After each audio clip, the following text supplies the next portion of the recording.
Welcome back to the show. We got a great one lined up. Somebody roll that beautiful intro.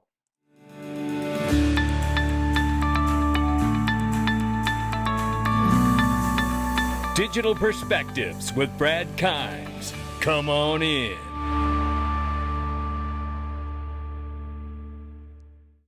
Welcome back to the show. You can follow us on X, YouTube, and DigPerspectives.com for exclusive content. Right now, $3.18 trillion market cap for crypto. The market is off 6%. And I think that has a lot to do with the recent exercise that took place in Iran. I'll use that language very carefully, but we are going to go heavily in that exercise that happened, that mission that happened. And we're going to ask the question, World War III, did it just start or did it just end? And we're going to take a look at some very, very serious information that you need to hear about on that. Not to mention the fact that I think it all ties into what is taking place today. But let's go ahead and take a look at the range of price very quickly, ranging between 213 and 195. Oh, yeah, Bradley just picked up a bag. Doop, doop. Yeah, I just backed that truck up is what I did. Yeah, you don't have to, but I say, you know what? It's been a minute since I had done it, and it felt good. It felt really good, but I got to be honest, I'm ready for things to go to, but we know that this was a geopolitical event that's affecting all markets, not just crypto and certainly not just XRP. But let's go ahead and take a look at this right here, which is I just backed that truck up and grabbed some sub $2 XRP. Shout out to Michael Branch, who said there's a blue light special on aisle X. You damn right it is. Meanwhile, Meta, Amazon, and Microsoft say no to Bitcoin for treasury use, citing volatility and unclear value. This is really interesting to see Amazon, Meta, and Microsoft take this position, knowing that we're seeing states actually pass and sign into law a Texas Strategic Bitcoin Reserve. What gives here? I don't exactly know. Maybe they're going to focus on other digital assets that focus more on utility. So maybe the story is not yet completely written, right? We'll see. Meanwhile, look at the numbers on this. Bloomberg ETF analyst Eric Balkunas and James Seifert's confidence that spot XRP, Dogecoin, and Cardano ETFs will be approved this year climbed to 90%. Oh, I'm loving hearing that. Yeah, shout out to both of those guys, and I hope they're absolutely right. Oh, I want to see it. Matter of fact, I want to see all 17 to 20, if not more by then. Let's bring them all on. I want to see how much money they can, how much XRP they can take off the market, how quickly. Yeah, I'm excited for that. Meanwhile, let's understand that there was a huge mission done just recently over in Iran, and all of that in an effort to get people back into a place where talk about peace, come back to the table, talk about making peace agreements, getting on with life, and putting down the weapons, which is a great idea always. And here at the same time, what do we see? We see the world moving at the same time that all these political events, these conflicts are happening. We're watching the world change over to a new digital on-chain economy. Some would say saber rattling and conflicts are happening to fight for their ground power and sovereign dominance while this transition takes place. And from the EU, we see President of ECB, European Central Bank, Christine Lagarde, say these things about the CBDC for the EU coming. Many people are a little worried about what will happen to them with the digital euro. Can you encourage them? Why is the digital euro good for people like you and me?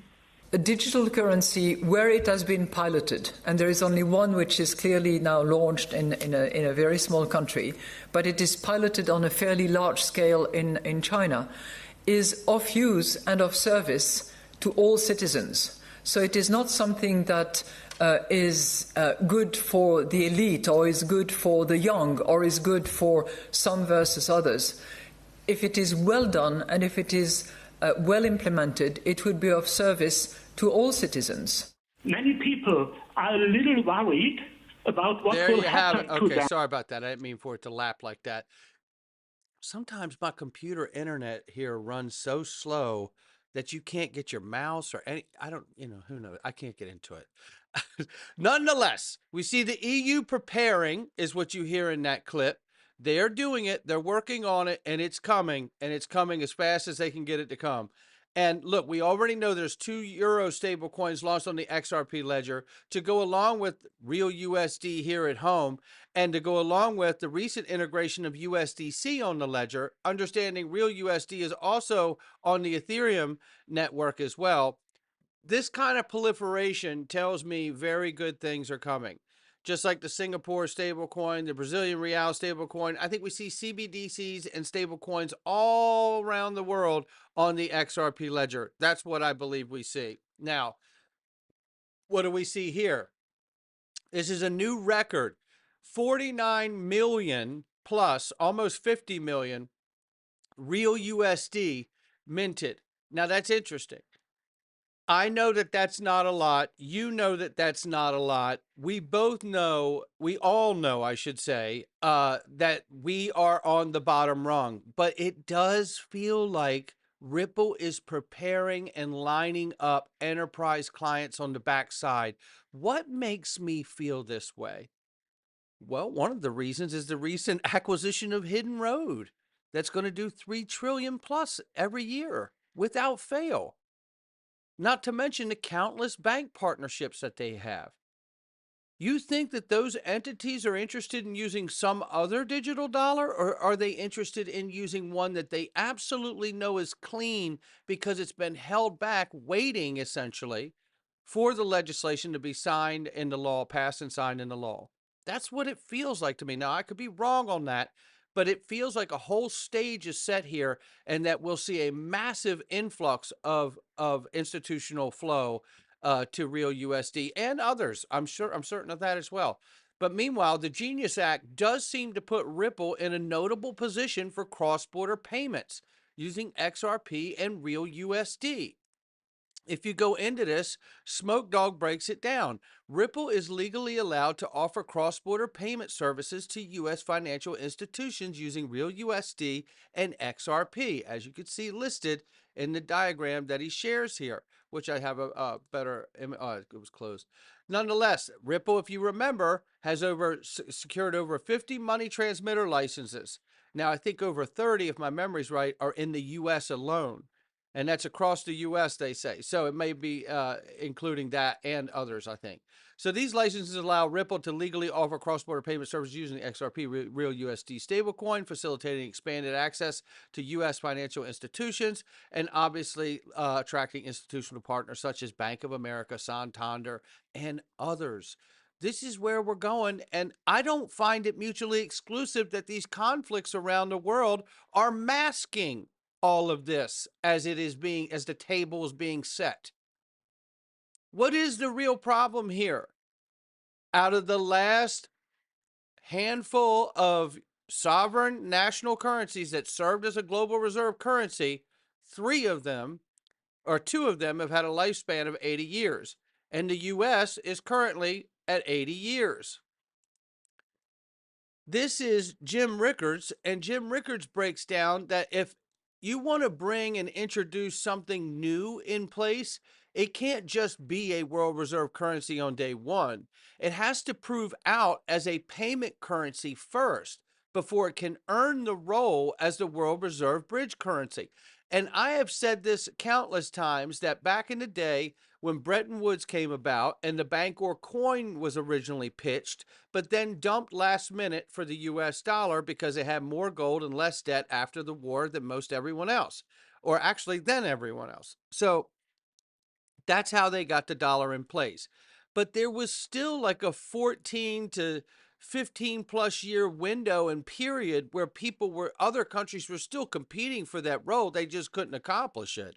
It's still a transitional role. It's not like, well, that's what it is. They can say it today, but there's still going to be that threshold to cross, which is more than a decade to do so. But listen to him in this clip. BRICS just had Brazil, Russia, India, China, South Africa are the big five BRICS, but they've now expanded their meetings and their work to include a lot more countries. So Argentina, Iran, Turkey, a lot of other important economies are at these BRICS conferences. They've announced that they're working on some kind of global settlement currency, and I would make the distinction between a payment currency and a reserve currency. People tend to confuse the two. They tend to talk about the reserve currency status. That's a tough nut to crack. It can happen. Sterling used to be the main reserve currency. It lost its role between 1914 and 1944, but that took 30 years. See? Now the dollar may be losing its role, but that's going to be a slow process. But the payment currency is different. You could use almost anything as a payment currency, assuming the parties agree. So they may come up with an international payment currency backed by a basket of commodities, and they're all commodity producers. Russia has oil and natural gas, Saudi Arabia has oil, Brazil, again, has oil, but also large agricultural. So he's talking, listen to that part right there. Payment currency backed by a basket of commodities, and they're all payment currency backed by a basket of commodity currency or commodities. This is remarkable. Again, what's the problem? Out of the last five, was it 1, 2, 3, 4, 5? Out of the last five global reserve currencies, two of them had an 80-year lifespan. We're currently hitting 80 years in 2024. That's the problem here. That's why the changeover.